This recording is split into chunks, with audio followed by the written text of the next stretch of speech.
राजकीय भाषण करणं हे पुरं दिवस मला जमलेलं नाही, कारण का माझ्यासाठी फार हा भावनिक दिवस आहे.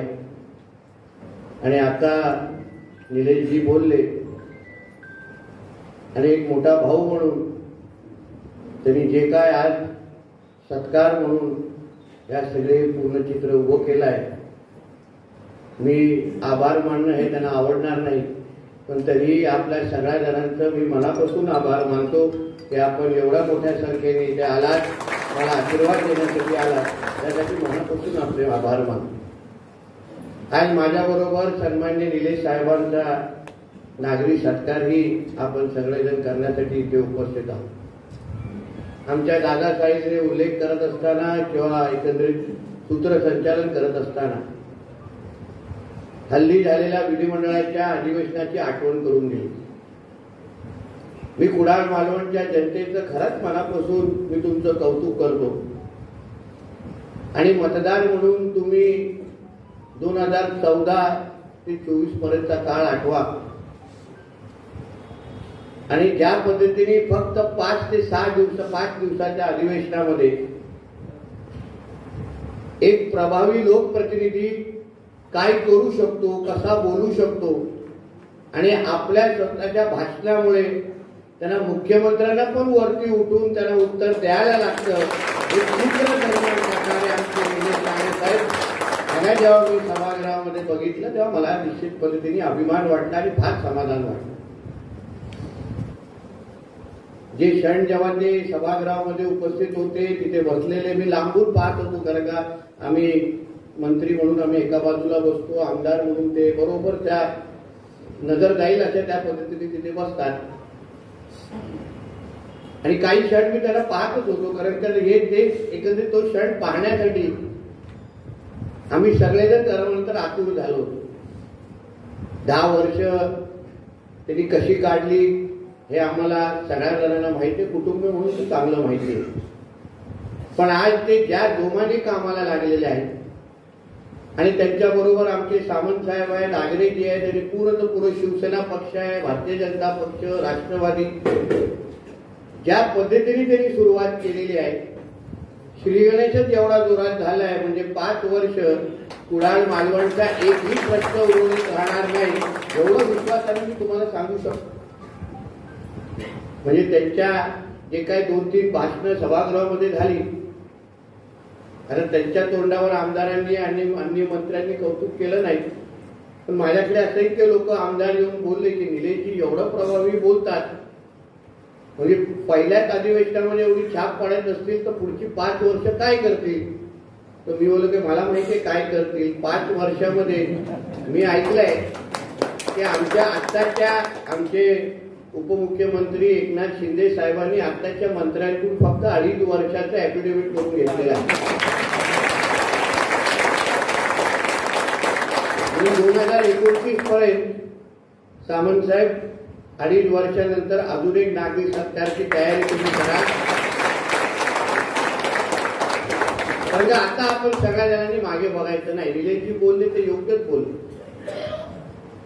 10 वर्षापासून जो काय आपण जिल्ह्यात ज्या उंचीवर सन्मान्य राणेसाहेबांनी 2014 पर्यंत या जिल्ह्याला घेऊन ठेवलेलं, दरडोई उत्पन्नामध्ये आपण एका थरावर होतो, साक्षरतेमध्ये फार पुढे होतो.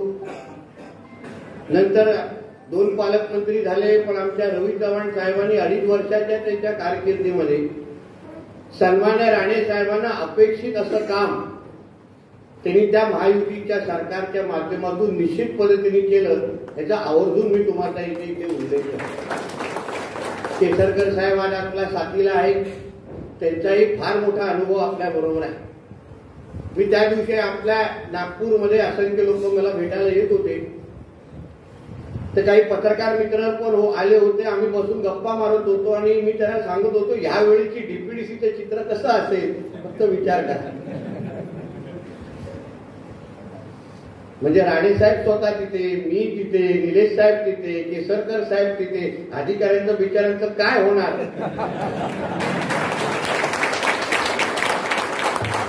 बिचाऱ्यांचं विमा कवच काढण्याचा कार्यक्रम घ्यायला लागेल. म्हणजे आता जिल्ह्याच्या लोकांनी एवढी सुंदर अशी परिस्थिती निर्माण करून दिलेली आहे. म्हणजे या 2024 हा जो वर्ष आहे 2014 ते 24, 14ला बघितलेलं आपण चित्र आणि 24, आणि ह्या 24 या वर्षामध्ये या सिंधुदुर्गच्या जनतेने जो आशीर्वाद आपल्या सगळ्या जणांना आम्हाला सगळ्यांना दिलेला आहे, आम्ही आपल्या सगळ्या जणांना या सिंधुदुर्गाच्या जनतेला विश्वास देतो. तुम्ही टाकलेला विश्वास आम्ही कुठेही कमी पडून देणार नाही. एवढा विश्वास आम्ही. मला खरं म्हटलं तर आज पुरा दिवस मी खारेपाटण से सुरू केलं, दोडामार्ग पर्यंत आलो, आता परत इथे कुडाळला आहे आणि याच्यानंतर समारोप कणकवलीला आहे. तिथेही फार नागरी सत्कारासाठी तिथे उभे आहे. पण मी आपल्याला एवढा विश्वास देईन. आपला तसं बघा ऑफर कशी चांगली आहे बघा. तुम्ही एका आमदाराला निवडलं, तुम्हाला त्याच्याबरोबर एक फ्री मंत्री मिळालेला आहे. आता मी उद्या या जिल्ह्याची जबाबदारी किंवा महाराष्ट्रात 2 खात्याची जी माझ्याकडे जबाबदारी आहे, त्या खात्याच्या संदर्भात या 2 तालुक्यामध्ये फायनल सुप्रीम कोर्ट निलेश साहेब आहेत. आपलं तर तिथे काही चालणार नाही. निलेश साहेब जे ऑर्डर देतील ते करणार नाही. आणि म्हणून मी आपल्या सगळ्या जणांना विश्वास देतो. माझ्या मंत्रीपद असेल, निलेश साहेब असतील, सन्मान्य राणे साहेब आहेत, आम्ही सगळेजण एकत्र मिळून या कुडाळ मालवणची सेवा, तुम्ही जो विश्वास आमच्यावर टाकला तो निश्चित पद्धतीने आम्ही कधीच विसरू शकणार नाही. आम्ही सगळेजण आपल्या समोर इथे असलो तरी, आपल्या आभार मानत असलो तरी, तुम्ही मला खरं विचारलं तर कुडाळ मालवणचे मॅन ऑफ द मॅच कोण, अगर तुम्ही मला विचारलं तर ते आमची आई आहे.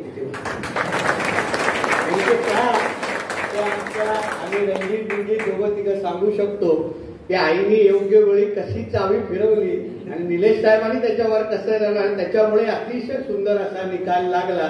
म्हणून मॅन ऑफ द मॅच आमची आई आहे. म्हणून त्यांच्या खरं मनाचं कौतुक करायला आम्ही सगळेजण राणे कुटुंब म्हणून या जिल्ह्याच्या लोकांचे खरंच आम्ही आभारी आहोत की आपण सगळ्या जणांनी राणे साहेबांच्या नेतृत्वावर विश्वास ठेवून, चव्हाण साहेबांच्या नेतृत्वावर विश्वास ठेवून आज परत एकदा आपण सगळेजण कामाला लागलेलो आहे. आपण सगळेजण परत एकदा या जिल्ह्याला त्याच ताकदीने विकासाच्या मार्गावर घेऊन जाऊ, एवढा विश्वास आपल्याला ह्या निमित्ताने देतो. इथेच थांबतो. जय हिंद, जय महाराष्ट्र.